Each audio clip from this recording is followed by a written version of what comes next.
Matthean presentation of the Caesarea Philippi experience. In Matthew chapter 16, verses 13, and perhaps one or two of the following verses. Listen now as I read the words of eternal life. When Jesus came to the region of Caesarea Philippi, he asked the disciples, "Who do people say the Son of Man is?" They replied, "Some say John the Baptist, others say Elijah, and still others Jeremiah or one of the prophets." "But what about you?" he asked. "Who do you say that I am?" Simon Peter answered, "You are the Christ, the Son of the living God."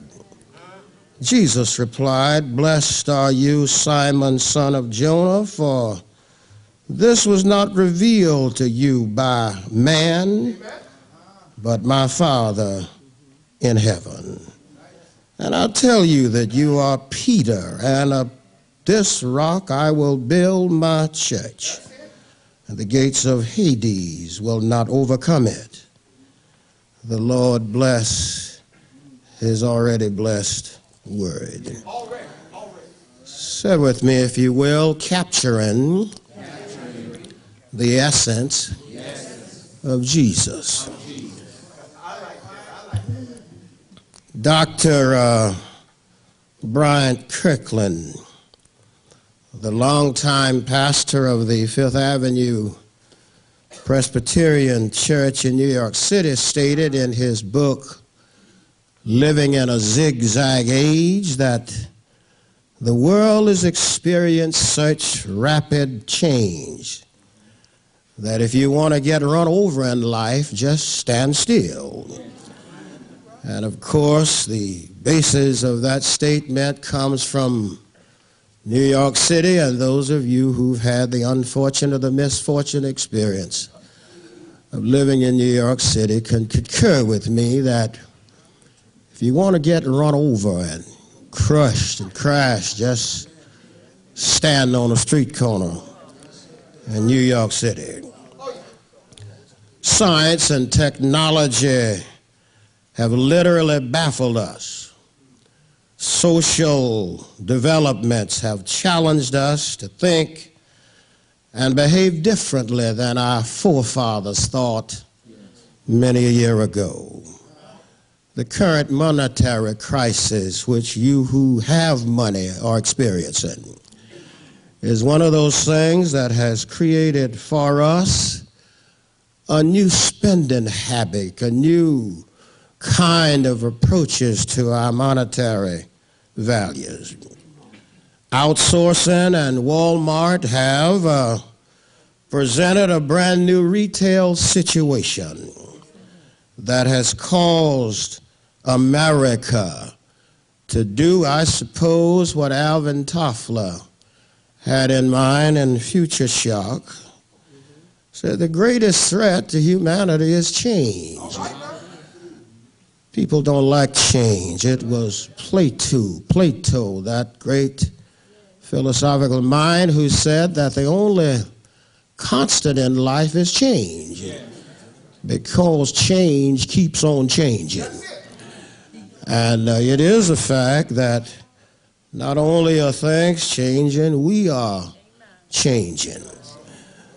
1 second after we are born into this world, we are one less second closer to our biological death. I said to folks sometime back in New Jersey that we will not die. We are dying. In fact, we're more dead today than we were on yesterday, but we're not as dead today as we will be on tomorrow. We are dying. It's a part of the biological process that if one lives, he will ultimately die. Not only that, the religious and theological phenomena in recent years have forced us to rethink our theologies.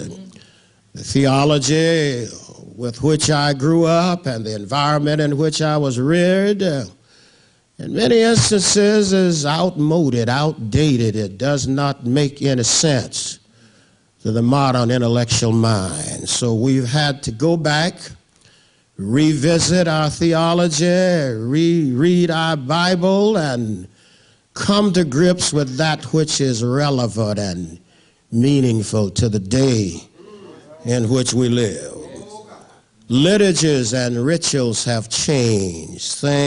Time has forced upon us change. And Heraclitus is still right that you cannot step in the same river twice. That's right. The river in which you stepped this morning coming across has not been where you left it. It is continually moving on. And I think, my friends, that the church has to somehow learn how to stay in touch with the time in which she lives.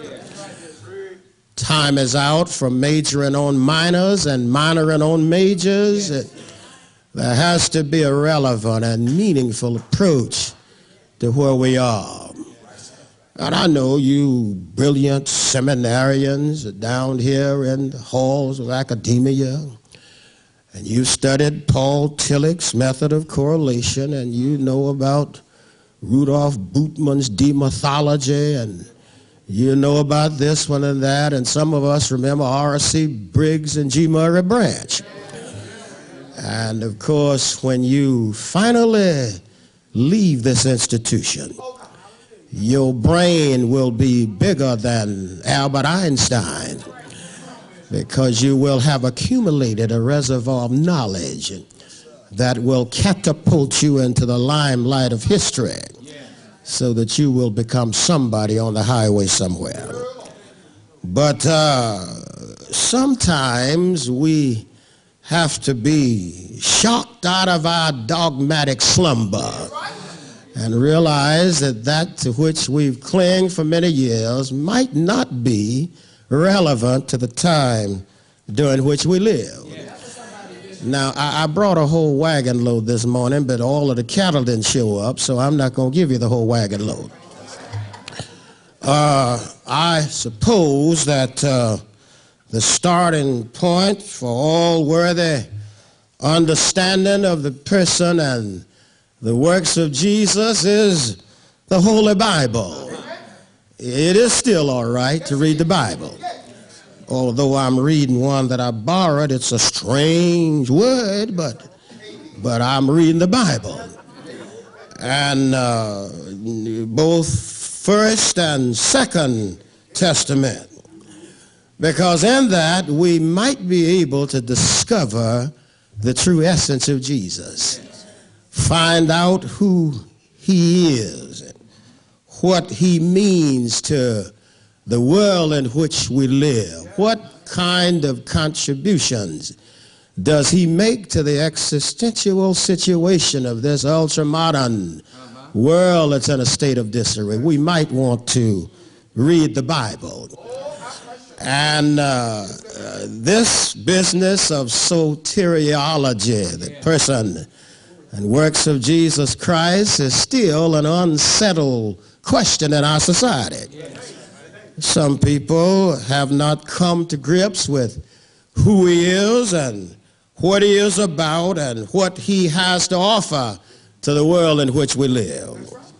And but the text today sort of helps us to understand something about Jesus Christ, and perhaps something about him that does not meet the naked eye. So we are forced, my friends, when we read this text as reported by St. Matthew, we are provoked to raise some questions. Who is this Jesus? From whence did he come? And what is his plan for a world that's crumbling, that's in a state of disarray? What is his plan and what is his answer to the world in which we live right now? Yes. Not when we get to heaven by and by, because we're going to go there when this is over, but I'm not standing in line. I want to be on the last train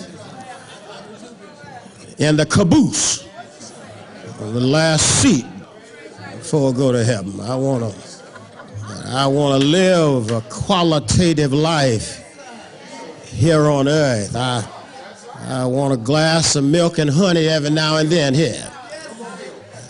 Try on my robe every now and then. I don't want to be like Albert Schweitzer, who is still, wherever he is, looking for the historical Jesus.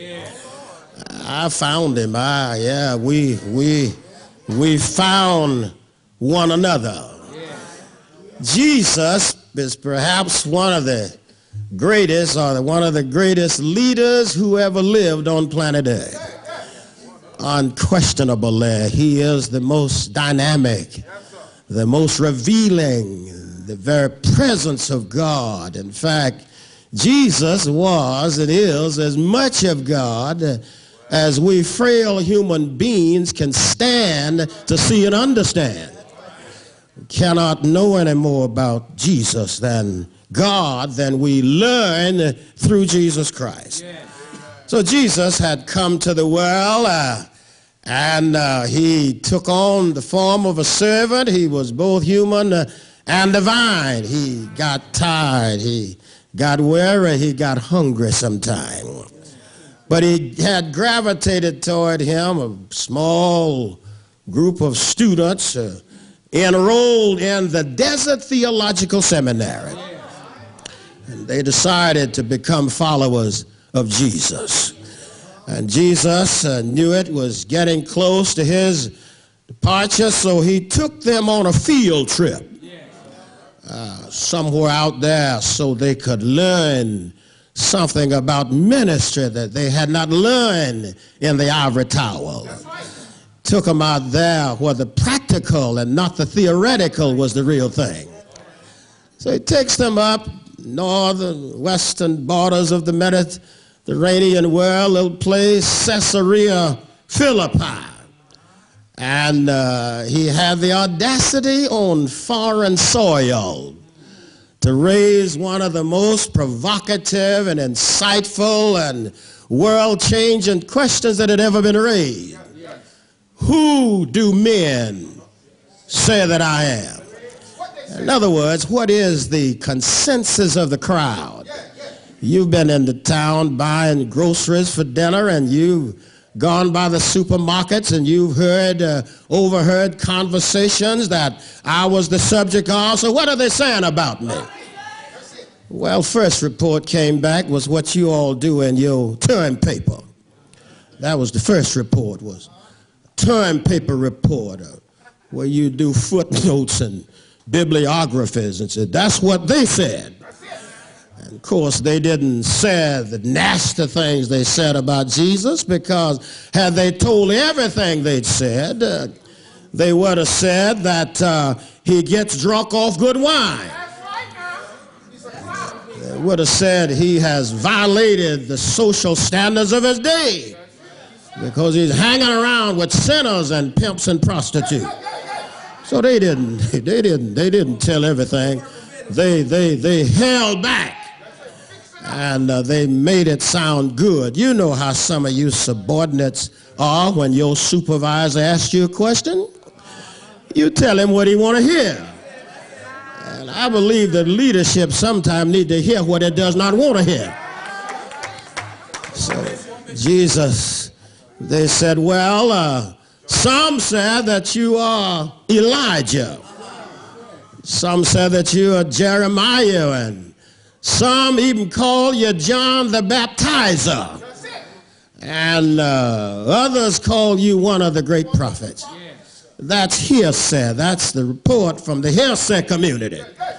It's sad for a church that does not have an individual testimony. You need to be able to say, I know sometime. based on first-hand experience. So Jesus says, I've heard what the community says about me, but what do you say about me?